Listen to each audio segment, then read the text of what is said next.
एक छोटे से गांव में एक लड़का रहता था। उसके घर की आर्थिक स्थिति बहुत ही कमजोर थी। पिता की मृत्यु हो गई थी। उसकी माँ घर घर जाकर बर्तन मांजकर घर का गुजारा करती थी। वह अक्सर चुपचाप ही बैठा रहता था। एक दिन उसके टीचर ने उसे एक पत्र देते हुए कहा, तुम इसे अपनी माँ को दे देना। उसकी माँ उस पत्र को पढ़कर मन ही मन मुस्कुराने लगी। बेटे ने पूछा, माँ इस पत्र में क्या लिखा है? माँ ने कहा, बेटा इसमें लिखा है आपका बेटा कक्षा में सबसे होशियार है। हमारे पास ऐसे अध्यापक नहीं है जो आपके बच्चे को पढ़ा सकें, इसलिए आप इसका एडमिशन किसी और स्कूल में करवा दीजिए। लड़का खुश हो गया और साथ ही उसका कॉन्फिडेंस भी बढ़ गया।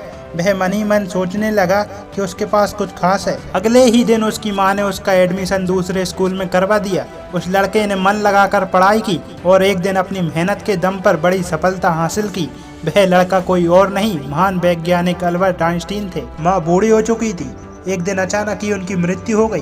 तभी अचानक उन्होंने अपनी माँ की अलमारी खोली और उनके सामान को देखने लगे। उनकी नज़र एक पत्र पर पड़ी। यह वही पत्र था जो उनके टीचर ने उसकी माँ को देने के लिए दिया था। उस पत्र में लिखा था कि आपको यह बताने में हमें बहुत दुख है कि आपका बेटा पढ़ाई लिखाई में बहुत ही कमजोर है। जिस तरह से इसकी उम्र बढ़ रही है उस तरह से इसकी बुद्धि का विकास नहीं हो रहा है, इसलिए हम इसको स्कूल से निकाल रहे हैं। आप इसका एडमिशन किसी दूसरे स्कूल में करवा दीजिए, नहीं तो घर में इसे पढ़ाइए।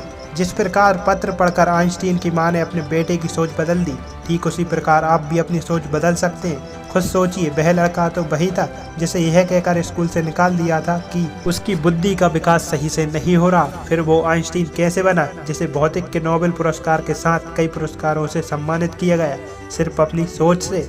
उन्होंने मान लिया कि वो खास है। हम अपने बारे में क्या सोचते हैं ये हमारी जिंदगी में बहुत मायने रखता है।